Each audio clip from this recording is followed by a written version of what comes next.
Hello, everyone. Good morning. It is Blind Metal Gamer here, and it is now time for the first episode of the Blind Metal Gamer Show podcast. In today's episode, I'm going to be talking to you about gaming and accessibility, and you're probably wondering, Blind Metal Gamer, why are you combining these two subjects? Well, it's quite simple. Many people probably don't know this, but video games and game consoles are still a long ways away from being fully accessible for people with disabilities, not just those with blindness or low vision, but other disabilities as well. And today I'm going to talk a little bit about what I think needs to be done to improve this and make this better. And what a way to kick it off. I'm going to be kicking it off by saying this, stating a few facts for you. Did you know that Nintendo Switch has no accessibility features whatsoever, like no text-to-speech? They don't have an adaptive controller. Things like that. I can tell you from personal experience. I tried Nintendo Switch, and there was nothing there. It frustrated the holy hell out of me, and I couldn't get anything done with it. So I just said, to heck with it. I'm not going to worry about it. Sony and Microsoft, the PlayStation 4 and Xbox One have text-to-speech incrementation. However, I believe that Xbox has the better lead on that because Xbox narrates more than Sony's does. I can tell you again from personal experience that Sony's PS4 console has very minimal text-to-speech. It'll read the internet browser, it'll read the notification tabs, it'll help you with setting up parties, etc. However, when it comes to things such as trophy support and settings and all that, it won't read that to you, you know? I mean, come on. Us people that have a disability want it as well. We want the same thing. You know, we want the same thing that everyone else wants. And I think that as for text-to-speech, Sony is on the losing end because Sony does not have what Microsoft has, and that is a better narration program and better synchronization of their text-to-speech. I think that starting with the next generation of consoles, PS5 and whatever the Xbox is going to be, they need to get that fixed. They need to get that resolved because, you know, there's going to be a whole other market of people that want to use that console. That is the people with disabilities that, you know, might not have much to do. Hey, they want to play as well. I remember hearing a story about a Super Bowl commercial. Everybody wins. Well, you know, the Xbox adaptive controller, Xbox One adaptive controller, I looked it up, and it's more expensive than a regular controller because you have to buy all the other parts for the two thumbsticks, the trigger buttons, the bumpers. You just get a basic D-pad and two buttons. That's it. You have to buy parts to serve as the other two buttons. You have to buy parts to serve as the bumpers, the triggers, the thumbsticks, etc. So you're spending more money on that accessible controller than you would be on a regular Xbox or PlayStation controller. And to my knowledge, PlayStation does not have a accessible controller on the market. Now, I would hope that if they do end up listening to this podcast, and by they, I mean any video game console manufacturer, Nintendo, Sony, Microsoft, and maybe even some of these other console makers, you know, hopefully you'll listen to this and incorporate accessibility features in your consoles. That way you can get more of a market into that console base and get things done because, you know, it's unacceptable for these console makers to not think of accessibility. They didn't think of accessibility until late in the game this generation because a lot of advocacy groups such as I believe the NFB was in on it, some other advocacy groups, but they did not make their products accessible. And then when these advocacy groups started putting the hammer down on them, they ended up making these products accessible. And oh, look, magically we have PS4 and Xbox One can talk. Has the text to speech. You know, not fully, but it's there.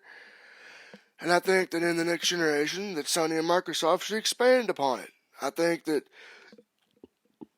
what they have now is a decent framework. I think they need to expand on it and make it a better product because for myself being visually impaired, I have to use that text to speech, for functions such as the internet. And, um, I know some people that might use the text to speech for other apps, like Netflix. I know on certain apps on the PlayStation 4, like YouTube, Spotify, WWE Network, those things are not, the text to speech isn't even there. So if you go into those apps, you won't get the text to speech.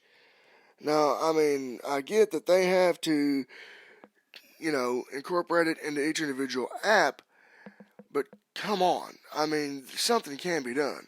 Now, granted, I'm not going to just sit here and harp and complain because that's not what this is about. This is to be informative and educational. There are all the games now that are being made have accessibility features baked in.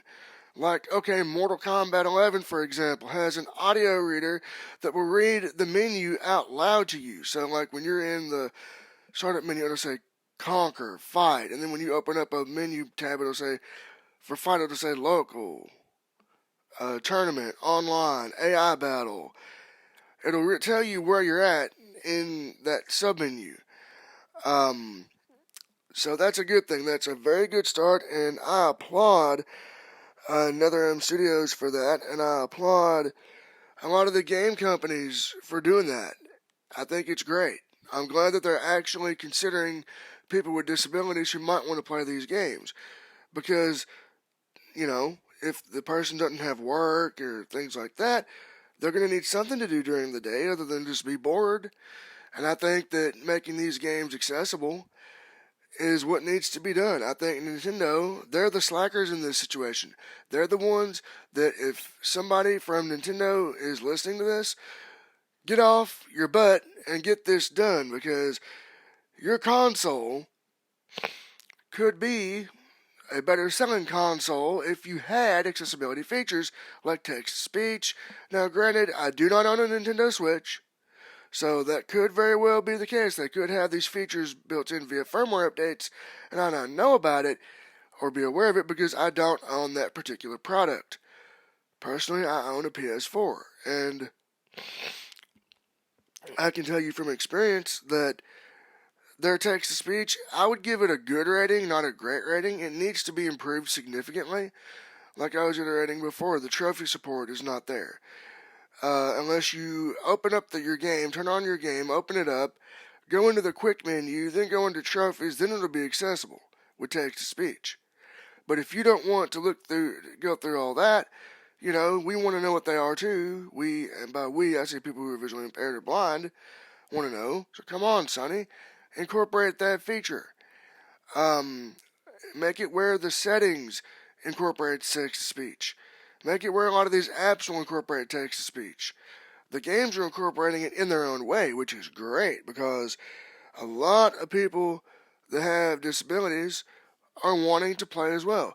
Now, as for the controllers, I think that they should make it affordable. That's the first big mistake that Microsoft has made, is making it, oh look, we have this adaptable controller, but, oh look, it's $100.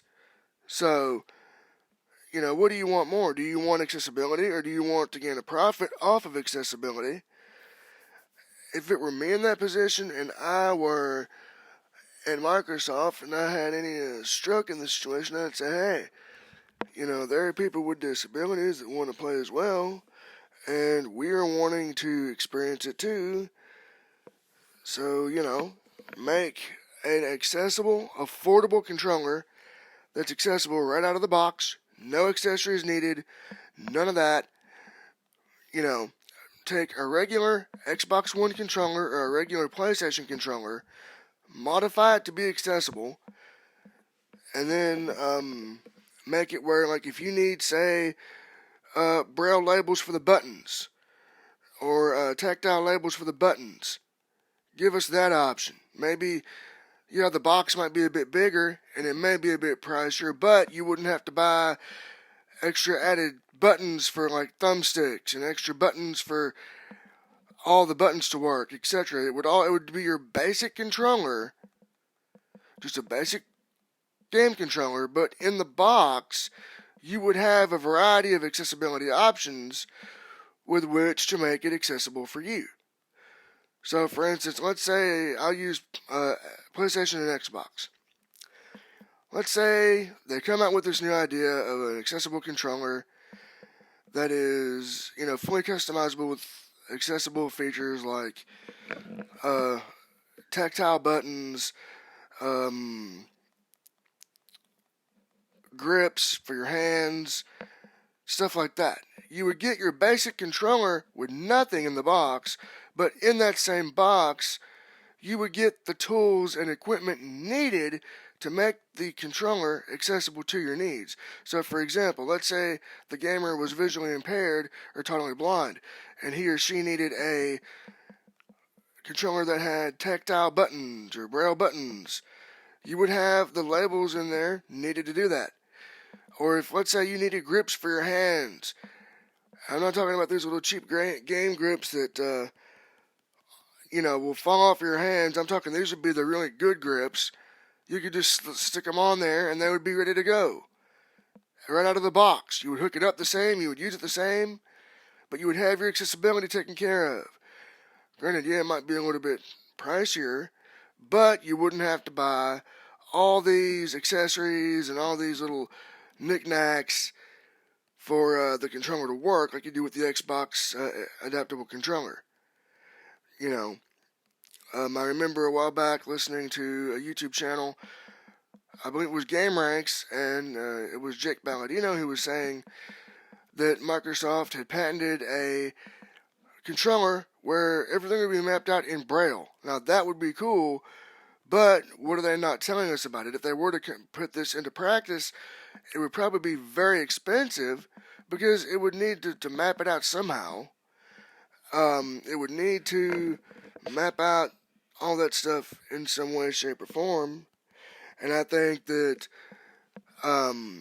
these game companies, if they get creative and get innovative on the accessibility side of things, they can bring gaming to a whole new group of people. Granted, yes, there's able gamers and all those great groups that make it accessible to people with disabilities. However, what I would like to see is gaming brought to the masses. Not only for people without disabilities, but people who have disabilities. And I think the way to do that is to offer a cheaper, accessible option for the controllers, to offer better text-to-speech in your consoles, and to offer accessible games with accessibility features baked into their games. Now, what do I want to see as far as the next generation in terms of gaming and in terms of accessibility? I would love to see what I just mentioned. I would also love to see more games incorporate a audio reader like Mortal Kombat 11 does. That way, if a totally blind person is playing, we not only know the menus, but we also know, okay, there's a game mode in Mortal Kombat 11 called Towers of Time. When you fire that up, the text-to-speech goes away. The audio reader goes away. Incorporate that reader into that section. Or maybe incorporate that reader onto the character selection screen of a fighting game, so we know which character we're on before we make the selection.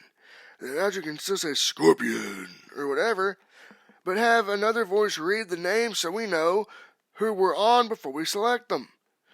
And then maybe for move lists, let the audio reader read the move and the command for the move.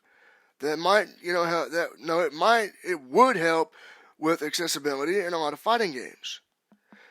I think that would be another great thing. I think that as for the text-to-speech side of things, as I had already described with the trophies and all that stuff, build upon that. Incorporate that into your trophies and achievements and your settings and all that good stuff. I know Sony really needs to get on the ball on that and get to work on that. Now, granted, they might be behind the scenes for PS5, but I don't know. I'm not at Sony and I'm not a game developer. I'm just a gamer who happens to be partially blind, who loves his metal music, but that's beside the point. The point here is accessibility in gaming. And I think that accessibility in gaming needs to improve in order for it to be made readily available to people with disabilities.